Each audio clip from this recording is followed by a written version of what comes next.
네, 수험생 여러분 안녕하세요. 어제 수능 시험이 있었죠.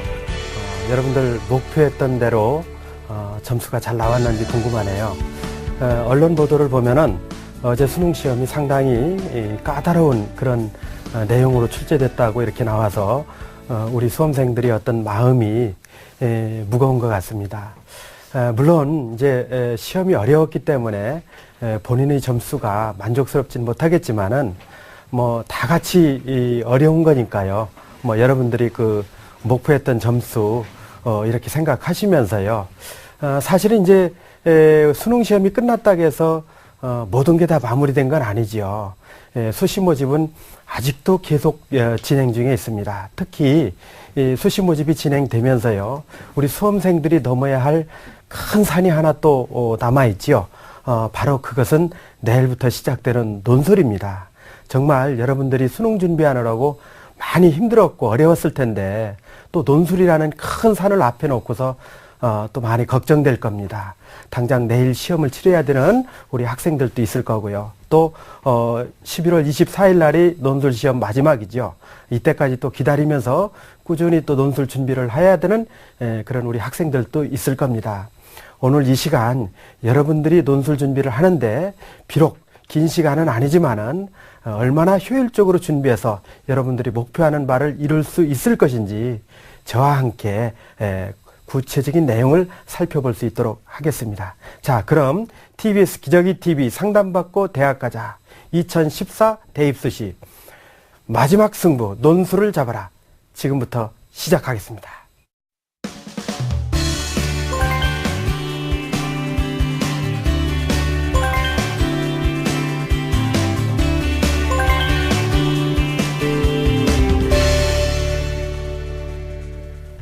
네, 당장 내일 수능 논술 시험을 치러야 되는 우리 학생들 아마 오늘 저녁에도 많이 긴장되고 또 내일 과연 어떤 문제가 나올 것인가 상당히 궁금하기도 하고 이럴 것 같습니다.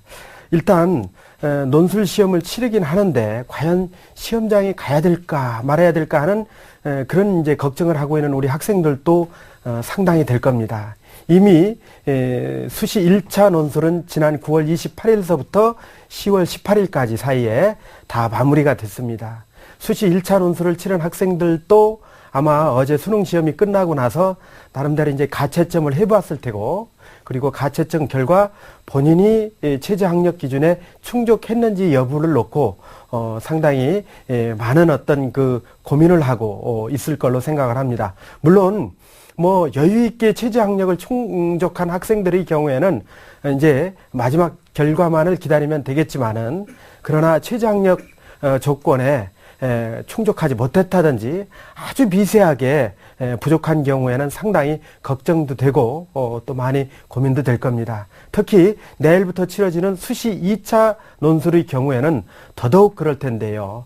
과연 최저가 충분한 여유가 있지 않고 상당히 부분적으로 미세한 차이를 보인다라고 했을 경우에 과연 논술고사에 본인이 응시를 해야 될 건지 아닌지에 대해서 아마도 이제 궁금한 부분이 많이 있을 겁니다. 그 부분에 대한 내용부터 일단 기준을 잡아보면서 출발을 해보도록 하겠습니다. 우선 제가 판단할 때는요, 그 논술고사 응시 여부는 당연히 이제 체제를 가지고 해야 되겠지만은 체제의 어떤 기본적인 조건 이 부분은 명확히 이해해야 될 것이라고 생각을 합니다. 화면을 보면서 제가 설명을 드리도록 하겠습니다. 자, 화면에 보시면요. 수능 가채점 해보셨을 텐데 수능 성적의 경우 최저 조건이 당연히 충족된 경우는 이제 시험을 봐야 되겠죠. 그러나 등급 활용을 하는 대학의 경우에 한두 문제 차이로 기준 등급에 미치지 못할 경우가 있죠. 이런 경우에도 아마 응시는 해야 될 걸로 생각을 합니다. 왜냐하면은 현재 각 업체에서 발표된 최저 학력 등급 각 이제 그 과목별로 나온 이 등급 같은 경우는요 실제 발표될 때하고 약간 차이가 있습니다. 지난해에도 그런 상황이 발생했었거든요. 한두 문제 차이로 등급이 변화된 경우가 꽤 있었다는 얘기입니다. 그래서 이 경우에도 내일 논술 시험을 치러야 될 거고요.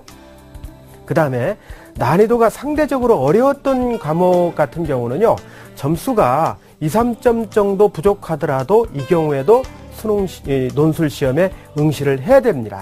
그 다음에 100분위 1을 활용하는 대학들이 꽤 있지요. 이 대학들 같은 경우는 과목의 합을 계산하셨을 때 2 내지 3% 정도 미치지 못한다고 할 경우에도 논술 시험을 치러야 합니다. 왜냐하면은요, 논술 시험 같은 경우는요, 대개 이제 체제 학력을 주지만은 체제 학력에 근접된 학생들의 경우에는 사실상 해당 점수를 가지고 정시에는 도전해보기가 매우 어려운 그런 그 점수가 되겠지요. 그래서 상황이 어떻게 변화가 될지 모르기 때문에 아주 미세한 차이로 이렇게 근접되어 있는 학생들의 경우에는 논술 시험에 응시를 하고 겸허하게 이달 27일 날 수능 점수가 이제 발표가 되겠죠. 그때 가면 이제 여러분들의 어떤 그 최저도 충분히 이제 확인할 수 있으니까 일단은 논술 시험에 응시하는 것이 맞다. 이제 저는 그렇게 말씀을 드리겠습니다.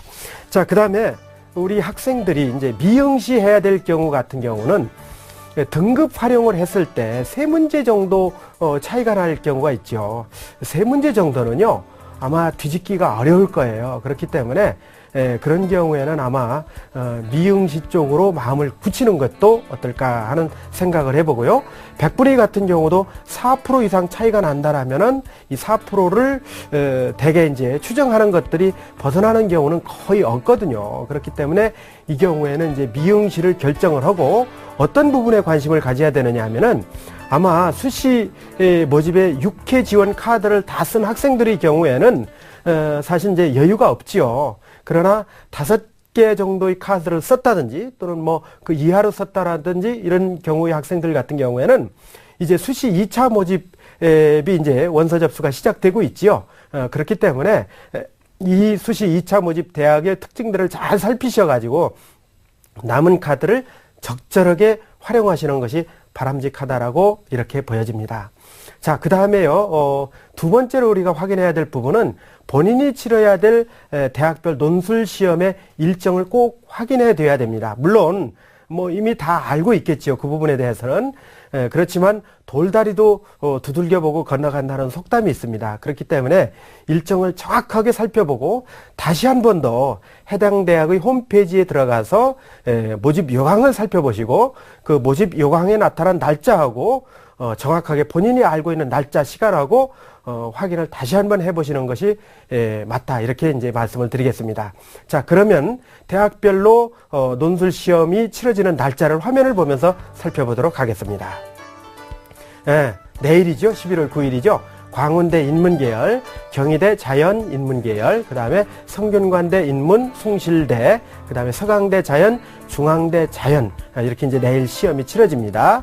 그 다음에 11월 10일 일요일입니다. 경희대 사회, 서강대 인문, 중앙대 인문, 광운대 자연, 성균관대 자연입니다. 예. 그 다음에 11월 15일이죠. 서울시립대, 그 다음에 연세대 원주 캠퍼스고요. 그 다음에 11월 16일입니다. 아주대 인문계열이죠. 이화여대 인문계열, 한국외대 동양어, 통번역, 서양어, 중국어, 일본어 대학이고요. 한양대 인문계열, 고려대 자연계열, 국민대 자연계열, 숙명여대 자연계열입니다. 11월 17일입니다. 고려대 인문계열, 국민대 인문계열, 숙명여대 인문계열, 인하대 2차, 인하대는 1차 논술시험은 이미 끝났죠. 한국외대 영어, 사회과학, LD학부, 상경, 글로벌경영, 사범대학입니다. 아주대 자연계열, 이화여대 자연계열, 한양대 자연계열입니다. 네, 11월 23일 토요일에는요, 단국대 죽전 캠퍼스의 자연계열, 그 다음에 서울여대가 치러지고요. 11월 24일은 일요일이죠. 단국대 죽전 캠퍼스입니다. 역시 인문계열을 끝으로 논술시험이 마무리가 되겠습니다. 자, 이제 이렇게 논술시험이 마무리되고요.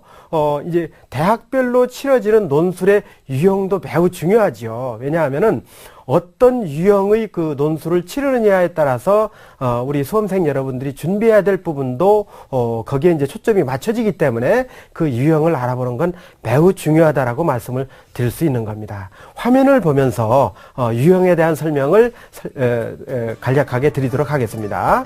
우선 대학별 문제 유형인데요. 출제 대학은요, 이 인문사의 통합 논술이죠. 대개 이제 일반적으로 인문계에서 치러지는 유형이거든요. 경희대학 인문계열, 광운대 인문계열, 중앙대 인문사회, 한양대 인문계열이 되겠습니다. 네, 그 다음에 인문사회 및 자료 해석인데요. 이 자료에는 도표라든지 통계라든지 또는 그림 등 다양한 이런 그 자료들이 나오는데요. 출제 대학은 국민대, 문과사회과학대학, 단국대, 서강대, 서울시립대, 서울여대, 성균관대, 성신여대, 숙명여대, 숭실대 인문계열, 아주대, 인하대가 이제 이 유형에 해당되겠습니다. 다음은 인문사회 및 수리지요.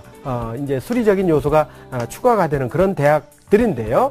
고려대 자연계열, 국민대 법과 경상 경영대학, 그 다음에 숭실대 경상, 연세대, 이화여대 인문투, 중앙대 경영경제, 한양대 상경입니다.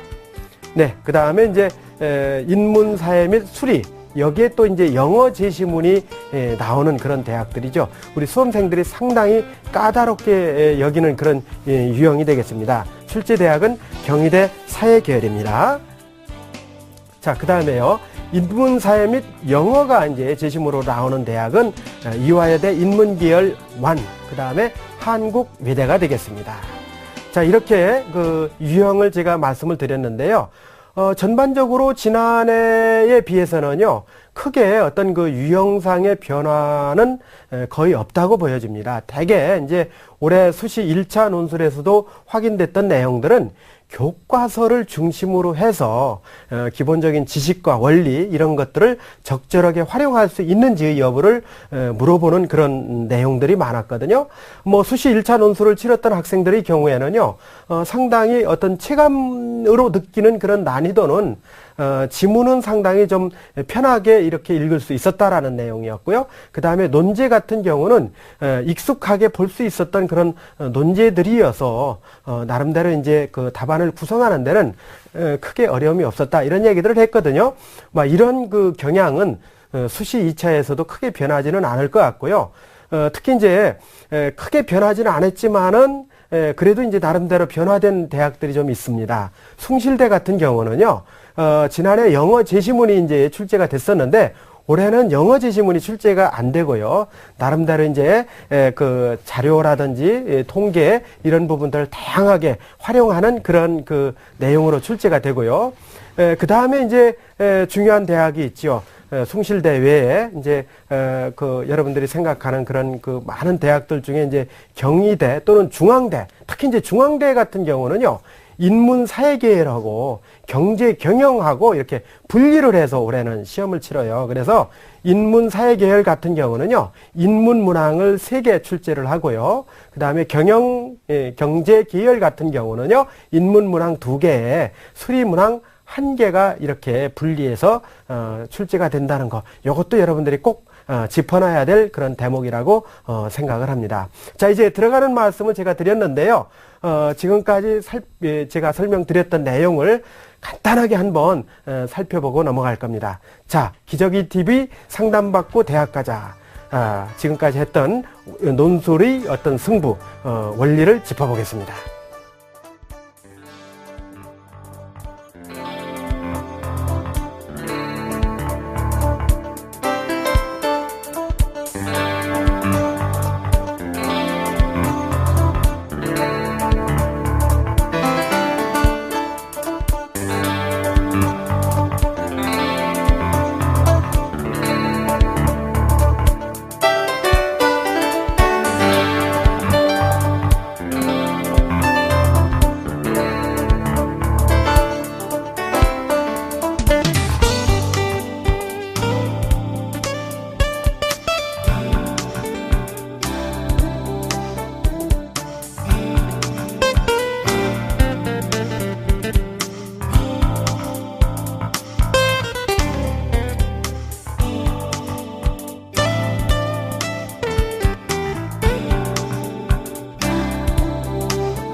가는 마지막 관문 정시.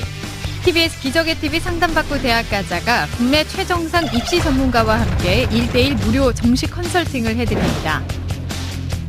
전문가들의 입체적 분석으로 나에게 맞는 정확한 전략을 제시하는 TBS 1:1 무료 정시 컨설팅. 지금 바로 신청하세요. 네. 앞에서 이제 간단하게 여러분들 기초적으로 짚고 넘어가야 될 그런 부분들을 살펴봤습니다. 자, 지금부터는요, 여러분들이 이제 실제로 논술 시험에 가서 꼭 반드시 알아야 될 그런 원리, 그리고 여러분들이 짧은 시간에 준비할 수 있는 최적의 방법을 제가 지금부터 소개 말씀을 드리도록 하겠습니다. 우선 첫 번째는요, 화면을 보면서 이제 설명을 드릴 거지만은 먼저 제가 설명드릴 수 있는 내용은 가장 중요한 것은 출제 의도를 파악하는 겁니다. 과연 출제자가 요구하는 것이 무엇일까 하는 건데요. 먼저 제가 칠판에다가 좀 정리를 해보도록 하겠습니다. 우선 이 논술은 제시문하고 그 다음에 논제가 있고요. 그 다음에 유의사항 이렇게 세 가지로 볼 수가 있습니다. 이 제시문 같은 경우는요, 이 제시문은 대개 이제 3개에서 4개, 많게는 이제 5개까지 나오는 경우가 있고요. 논제 같은 경우는 출제자의 요구사항이 담긴 거죠, 여기에. 이제 어떤 식으로 답안을 써라 하는 그런 요구사항이 여기에 담겨 있습니다. 유의사항은 대개 이제 원고지 몇 자 정도 어떤 조건, 요런 것들이 이제 거기에 해당이 되겠지요. 자, 그런데 이때 이 논제에서요, 요구사항 같은 경우는 대개 이제 4가지로 봅니다. 어떤 경우냐면은요, 요약하라는 요약형이 있고요. 그 다음에 설명하라는 설명형이 있고요. 그 다음에 가치를 따져보라는 평가형이 있고, 그 다음에 문제 상황에 대해서 적절한 해답을 구해보라는 대안형이 있습니다. 자, 요 개념들을 정확하게 아셔야 돼요. 요약하라는 얘기는 짧게 서술하라는 얘기죠. 압축해서 서술하라는 얘기고, 그 다음에 설명하라는 얘기는 알기 쉽게 풀어서 서술하라 이런 뜻이 되겠죠. 그 다음에 평가형 같은 경우는 가치의 본질이나 또는 현상에 대해서 꼼꼼히 따져서 이렇게 서술하라는 얘기고, 대안형은 반드시 문제 상황이 제시되어 있을 텐데 그 문제 상황을 파악해서 그 문제 상황을 극복할 수 있는 적절한 방안을 제시하라는 게 대안형입니다. 그래서 요 4가지 그 유형인데요. 이 요약형 같은 경우는 대개 이제 단수형하고 복수형 이렇게 나눕니다. 단수의 경우는 단일 제시문을 요약하라는 경우, 그 다음에 복수형 같은 경우는 2개 이상의 제시문을 요약하라는 그런 경우에 해당되는 거거든요. 그 다음에 설명형 같은 경우는요, 요것도 이제 2가지로 보는데요. 해설형하고 해결형 이렇게 2가지로 봅니다. 해설은 말 그대로 풀어서 설명하는 거지만 해결은 풀어서 설명을 하되 일정한 결과를 도출하라 이런 의미가 되는 거거든요. 그 다음에 평가형 같은 경우는 분석을 하라는 그런 내용이 있고, 그 다음에 논리적으로 반박을 하라는 논박형으로 볼 수가 있습니다. 대개 평가형 같은 경우는 최근에 논박형이 상당히 많이 이렇게 늘어나고 있는 그런 추세라고 볼 수가 있습니다. 그 다음에 대안형 같은 경우는요, 꼭 2가지로 볼 수 있는데요. 문제 상황을 해결할 수 있는 방안을 제시하라는 그런 제시형이 있고, 그 다음에 어떤 문제 상황에 대해서 자유롭게 자신의 의견을 쓰라는 자유형, 이렇게 이제 2가지로 나눠볼 수가 있습니다. 어떤 경우든 출제자가 요구하는 그런 내용들을 충분히 여러분들이 파악을 하시고 거기에 맞는 답을 써야 된다는 것이 대단히 중요한 부분이다라는 말씀을 드립니다. 그 다음에 2번째는 지금 현재는 이제 논제의 어떤 요구사항을 파악을 했다라면은 2번째 사항은 바로 키워드를 찾아야 된다라는 거죠. 이 키워드라는 건요, 우리가 논술을 대개 이제 통합 논술이라 이렇게 부르는 거죠. 이 통합이라는 얘기는 여러 가지 다양한 제시문을 주고 그 여러 가지 다양한 제시문을 하나로 아우를 수 있는 그런 연결고리가 있습니다. 그 연결고리를 우리는 키워드라고 얘기하는 거고, 다른 말로는 주제라고 이렇게 말씀드릴 수 있는 겁니다. 그래서 출제하시는 교수님들께서 가장 먼저 논의하시는 부분 중에 하나가 바로 이 올해 논술은 우리 대학에서 어떤 키워드, 어떤 주제로 출제할 것인가에 대한 협의를 가장 먼저 하는 부분이거든요. 그렇다면 논술 문제를 풀어야 될 우리 수험생들의 입장에서는 바로 키워드부터 먼저 찾아내고 그 키워드에 대해서 제시문가는 어떤 입장, 나는 어떤 입장, 각각의 그와 같은 입장들을 파악해야 되는 건 매우 중요하다라는 얘기입니다. 논술을 흔히 글쓰기로만 생각하는 경우가 있는데요. 그거보다 더 중요한 것은 바로 읽기입니다. 읽는데 어떻게 효과적으로 읽어내느냐 하는 것이 결국 글 쓰는데 대단히 중요한 영향을 미치는 거거든요. 그렇기 때문에 지금부터 이제 그 키워드를 찾는, 효과적으로 읽기 위한 키워드 찾는 방법을 설명을 드리겠습니다. 먼저 이제 우리 속담에 등잔 밑이 어둡다라는 그런 속담이 있잖아요. 대개 논술 출제하는 대학의 그 시험 문제에 그 논제를 보면요, 이렇게 키워드가 묻어서 이렇게 나오는 경우가 있어요. 그런 경우는 이제 많지는 않지만은 그런 대학들이 가끔 이렇게 있는 그런 상황입니다. 예를 들면은 지난 여름에 치렀던 그 성균관대 논술 모의고사의 경우를 보면요, 논제 자체에 이렇게 이제 헛다운표나 겹다운표를 이렇게 강조를 하는 경우가 있죠. 그거는 사실상 키워드라는 의미거든요. 지금 여러분들 요 하단으로 이렇게 쭉 나가고 있죠. 2014년 성균관대 모의논술, 그래서 문제 1번 같은 경우인데요. 제시문 1에서부터 제시문 4는 매체의 영향력에 대한 견해를 담고 있다. 이 제시문들은 서로 다른 두 입장으로 분류하고 각 입장을 요약하시오 이렇게 돼 있죠.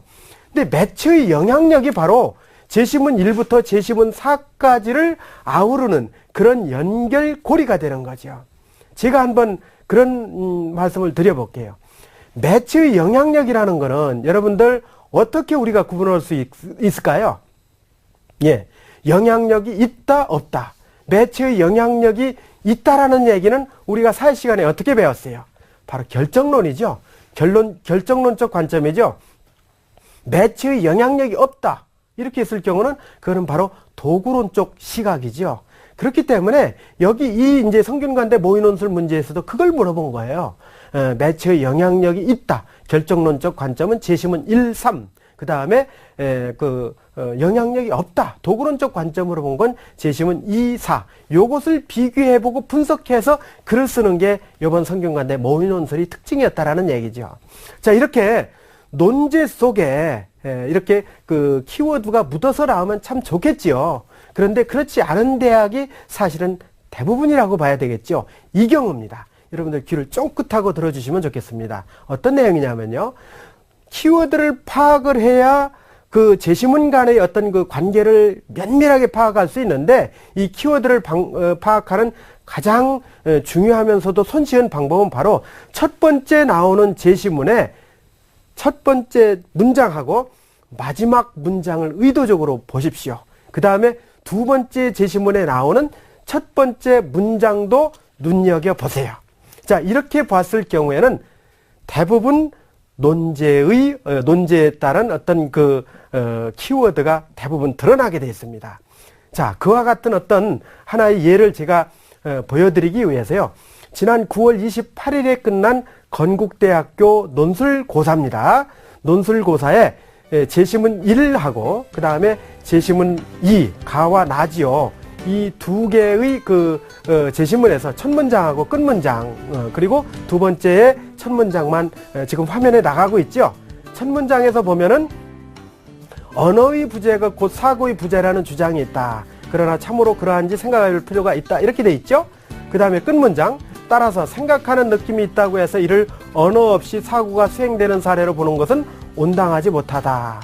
자, 제시문 나의 첫 문장을 보면요, 언어가 우리 사고를 철저하게 지배하는 것은 아니다. 이렇게 돼 있죠. 자, 화면에서요, 여러분들 푸른색 글씨로 돼 있는 부분이 있죠. 언어하고 사고란 말이 계속해서 나오고 있죠. 자, 건국대 논술의 키워드는 바로 뭐였냐면요, 언어와 사고였어요. 언어와 사고. 이 언어와 사고의 관계를 제시문에 따라서 배려해놓고 분석하는 그런 내용들이 중심이었다, 이런 얘기입니다. 그러면 언어와 사고라는 건 언어와 사고는 여러분들 어떻게 생각해 봐야 될까요? 언어와 사고. 자, 이 언어와 사고는 여러분들은 수업 시간에 아마 그렇게도 배웠을 겁니다. 국어 시간에도 배웠을 거고 또 독서 시간 또는 문법 시간 또 사회 시간에도 배웠을 거예요. 자, 언어와 사고는 생각은 어떤 관계에 있다. 우선 먼저 언어와 사고는 불가분의 관계에 있다. 뗄래야 뗄 수 없는 어떤 그런 관계에 있다라고 보는 경우가 하나 있을 거고 또는 언어와 사고는 각자 있던 그 독립적인 어떤 관계지 뗄래야 뗄 수 없는 그런 불가분의 관계는 아니다. 이렇게 이제 볼 수도 있는 거죠. 자, 이렇게 이제 제시문들을 배열을 하는 거죠. 의도적으로. 그렇게 배열을 한 후에 나름대로 이제 거기에 연관된 통계 자료도 부여를 하고 그렇게 하면서 제시문을 구분을 하는 겁니다. 자, 실제로 화면을 보시면요. 성균관대학교에서 제문을 어떻게 제시했는지 확인할 수 있습니다. 제시문 가는 언어의 부재는 사고의 부재라고 얘기를 했죠. 이거는 뭐예요? 언어와 사고는 불가분의 관계라는 얘기죠. 제시문 나는 언어의 부재가 사고의 부재는 아니다. 이거는 불가분의 관계가 아니다라는 얘기죠. 그 다음에 제시문 다해서 보면은 언어와 사고의 관계에 대한 어떤 조사 결과잖아요. 근데 이 조사 결과가 네 사람의 어떤 그 샘플을 놓고서 그 통계 자료를 보여주고 있어요. 어떻게 해석하느냐에 따라서 언어와 사고는 불가분의 관계다 또는 불가분의 관계가 아니다라고 해석을 할 수가 있습니다. 그 다음에 제시문 라는 언어의 통제를 통해 사고를 통제할 수 있다라고 얘기를 했거든요. 이건 소설에서 가져왔습니다. 자, 이렇게 그 제시문을 구성을 했고 실제 출제한 이 논제를 화면을 통해서 살펴보도록 하겠습니다. 그렇죠. 첫 번째 문제는 가와 나의 관점에서 가는 아까 제가 설명을 드렸죠. 바로 언어와 사고는 불가분의 관계, 나는 불가분의 관계가 아니다 이랬죠. 그 관점에서 다에 제시된 측정 결과, 네 사람의 어떤 측정치 있죠. 그런 자료를 분석하시오 이랬죠. 분석하라는 건 아까 제가 설명드렸죠. 그 가치나 현상이나 또는 본질에 대해서 아주 꼼꼼하게 따져서 글을 쓰라 이런 얘기가 되겠죠. 그 다음에 문제 2입니다. 가와 나의 주장을 비교하고 이제 비교가 되겠죠. 이를 바탕으로 라의 인물 사임의 주장에 대한 자신의 견해를 논술하시오 이렇게 되어 있습니다. 이거는 어떤 유형입니까? 대안형 중에서도 자유형에 속한다라고 봐야 되겠죠. 자신의 견해 비교한 뒤에 그 내용을 바탕으로 해서 이제 견해를 따져보는 겁니다. 자, 이렇게 이제 정리가 된 그런 내용들입니다.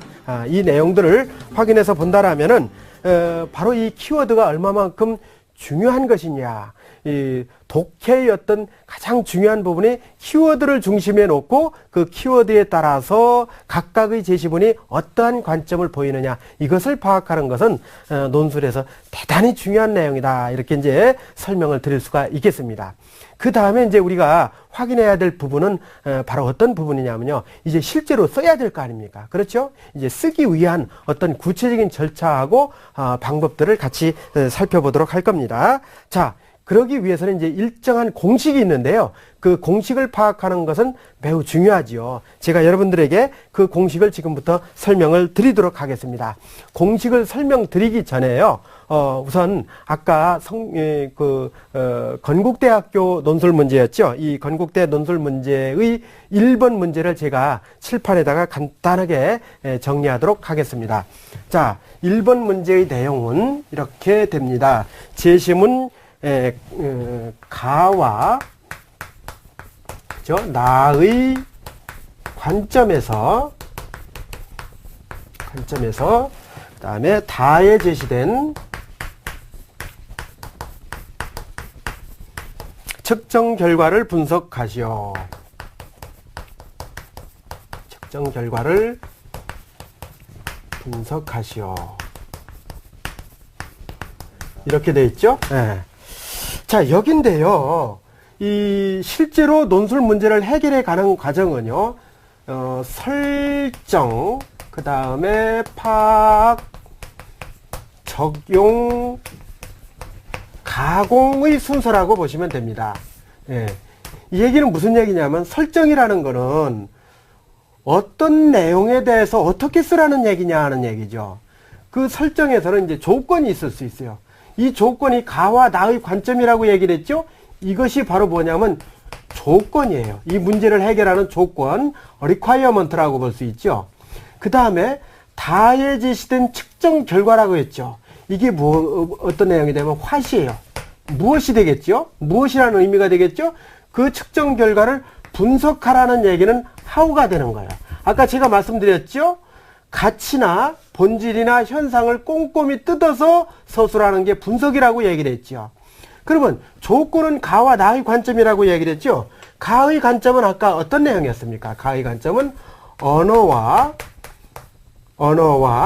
사고의 관계는, 사고는 어떻게? 불가분의 관계라고 얘기를 했죠. 불가분의 관계다. 나의 관점은 어떤 내용이었어요? 언어와 사고의 관계는 불가분의 관계가 아니다, 이런 얘기했죠. 요 관점을 토대로 해서 다에 대시된 측정 결과는 어떤 내용이냐면요. A, B, C, D 이 네 분의 어떤 언어와 이 사고력 간의 관계를 수치로 이렇게 제시를 했습니다. 이거는 어떻게 보면은 이 수치를 해석하는 데에 따라서 언어와 사고는 불가분의 관계가 될 수도 있고 불가분의 관계가 아닐 수도 있는 겁니다. 그 내용을 어떻게 이 내용에서 이 관점에서 다해 제시된 측정 결과를 논리적으로 이치에 맞게 서술하는 것이 대단히 중요한 부분이다라는 그런 의미가 되는 거죠. 이렇게 정리를 하는 겁니다. 자, 그런데 여기서 설정이라는 것은 이렇게 이제 조건은 뭐고 무엇에 대해서 어떻게 쓰라느냐, 그 다음에 파악은 실제로 제시문을 보고 읽은 내용이죠. 읽은 내용을 논지에서 이렇게 요구하는 대로 간단하게 정리를 해보는 거고요. 그 다음에 적용은 이 내용들을 토대로 해서 실제로 우리가 이제 글로 옮겨야 되는데, 글로 옮길 때는 나름의 어떤 가공의 방법들이 필요하다라는 얘기죠. 그 가공을 하기 위한 노력들은 매우 중요하다, 이렇게 이제 봐야 될 텐데, 그런데 실제로 우리 학생들이 고민하는 부분들이 하나 있을 겁니다. 글을 쓸 때 어떻게 이제 글을 써야 되는지, 물론 이제 학교에서도 연습도 해보고 많이 이제 쓰는 연습도 첨삭도 해보고 여러 가지 했겠지만요. 제가 두 가지만 팁을 드리도록 하겠습니다. 우선 먼저요. 글을 쓸 때는 우리 학생들 중에 글을 쓰다 보면 이렇게 구어체로 쓰는 학생들이 있어요. 구어체. 자, 요걸 한번 볼게요. 이 구어체로 쓰는 학생들이 있는데, 이 구어체로 쓰는 경우는요, 논술은 그렇게 쓰는 글이 아닙니다. 논술은 절대적으로 문어체로 쓰는 거예요. 문장체. 예. 그러니까 무슨 얘기냐면요, 예를 들어서 오늘 제가 이제 저희 학급에 들어갔는데 하나 학생이 선생님 왜 이렇게 그 양복이 멋지세요? 이렇게 얘기하는 거는 글로 쓸 수는 없죠. 이거는 대화할 때 쓰는 거잖아요. 그런데 이거를 이제 문장으로 옮긴다면 선생님께서 멋진 양복을 입고 오셨다, 이렇게는 이제 글을 쓸 때는 문어체잖아요. 이렇게 문장체로 쓸 때는 언제나 뭐뭐한 다로 끝나야 되는 거죠. 이것이 이제 가장 중요한 그런 그 내용이다, 이렇게 이제 우리가 볼 수 있는 거고요. 또 한 가지 글을 쓸 때 여러분들이 참고해야 될 부분이 있습니다. 바로 그 부분은 뭐냐면은 아주 매우 중요합니다. 요거는요, 한자어로 많이 써달라는 얘기예요. 한자어로. 왜 제가 이런 말씀을 드리느냐 하면요, 이 한자어 같은 경우는 채점을 교수님들이 대부분 하시잖아요. 그런데 논리성의 유무라는 건 어휘를 통해서 드러나는 거거든요. 그 어휘를 어떻게 사용하느냐는 것은 대단히 중요한 부분이거든요. 그래서 실제적으로 한자어를 사용해서 글을 써본 내용을 제가 화면을 통해서 보여드리도록 하겠습니다. 화면을 보시면요, 어떤 식으로 정리가 되어 있는 건지 확인할 수 있는데요. 사회 전체의 먹고 사는 문제가 지금보다 나아진다면 그만큼 많은 사람들이 사회적으로 도움을 받을 수 있다고 생각한다, 이렇게 돼 있죠.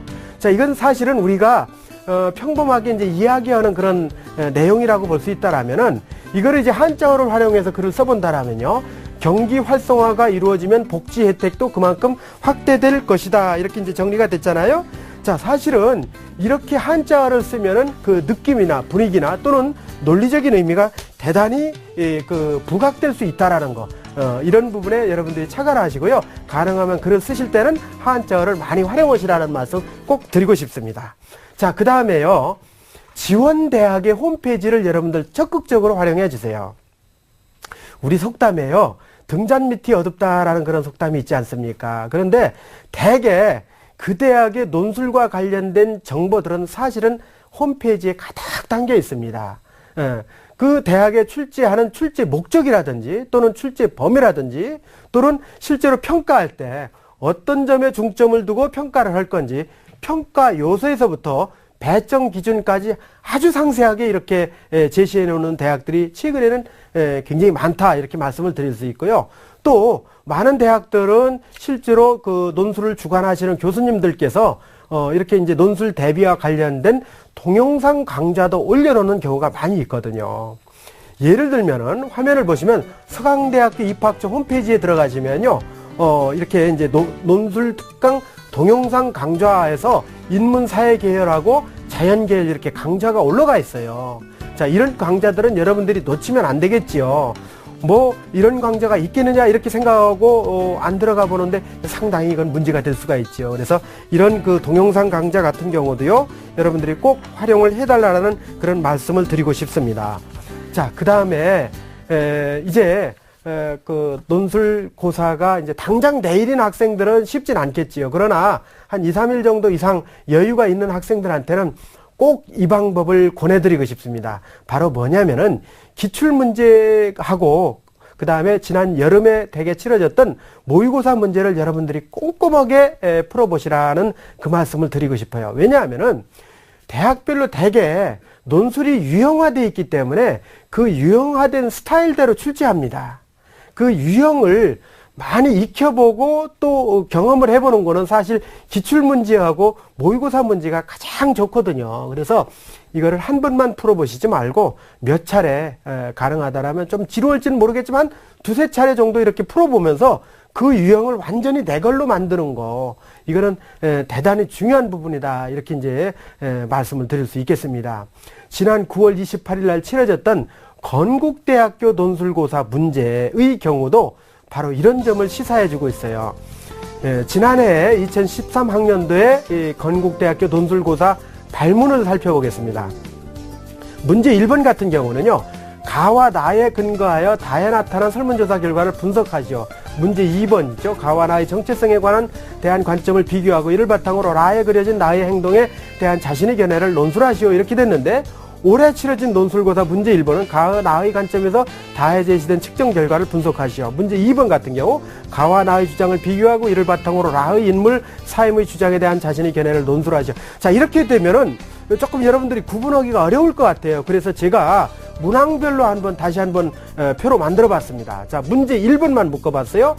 자, 가나에 근거하여 가나의 관점에서 다에 나타난, 다에 제시된 결과를 분석하시오. 측정 결과를 분석. 똑같지요? 예. 발문이 똑같습니다. 그 다음에 문제 2번도 마찬가지죠. 가나의 정체성에 대한 관점 비교, 가나의 주장 비교, 그리고 특정 인물에 대한 자신의 견해 논술. 똑같은 내용이죠. 자, 이렇게 보면은요, 지난해 기출문제는 반드시 풀어봐야 되는 거죠. 특히 이제 모의고사하고 연관된 거는요, 사실상 이렇게 이제 논제에 따라서 그 키워드만 바뀌고 제시문만 바뀌는 그런 형태라고 이해하시면 될 것 같습니다. 그런 의미에서 기출문제하고 모의고사는 꼭 여러분들이 확인하셔야 할 그런 내용이라고 말씀을 드릴 수 있습니다. 이제 논술이 하루나 이틀 정도 남은 학생들은 참 답답할 수 있겠죠. 왜냐하면은 기출문제 풀어보고 모의고사 문제 풀어볼 그런 여유가 없잖아요. 그래서 여러분들한테 꼭 해드리고 싶은 얘기는, 자, 사회교과서를 좀 이렇게 차분하게 통독하면서 읽어가라라는 말씀을 드리고 싶어요. 왜냐하면은 논술을 출제할 때는 대부분의 대학 교수님들이 우선 교과서를 가지고 들어가십니다. 특히 인문계열 같은 경우는 사회교과서를 가지고 들어가시는데요. 사회교과서가 또 여러 가지가 있잖아요. 그 중에 이제 윤리와 사상, 시민윤리, 사회문화 교과서는 아주 그 논술 출제와 연관된 아주 직결된 그런 교과서다라는 말씀을 드리고 싶습니다. 이 세 개의 교과서도 많다, 이렇게 얘기하는 학생들한테 하나만 제가 추천을 한다면요, 사회문화 교과서를 쭉 한번 이렇게 읽어보세요. 그러면 그 안에 있는 내용들이 대개 논술 주제하고 연관이 되고 또 실제로 제시문으로 나오는 경우도 대단히 많다, 이렇게 이제 말씀을 드릴 수 있겠습니다. 지금까지 제가 이제 설명을 드렸는데요, 그와 관련된 내용들을 다시 한번 되짚어 보도록 하겠습니다. 자, 확인해 보실까요? 네.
(2014) 대입 합격 멘토링.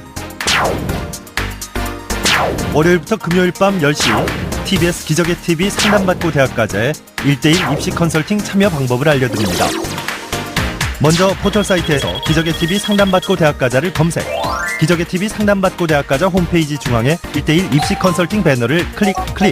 이제 상담 신청 자료 입력 수정을 누르시고 상담을 받기 위한 정보 동의 및 개인정보를 작성해주세요.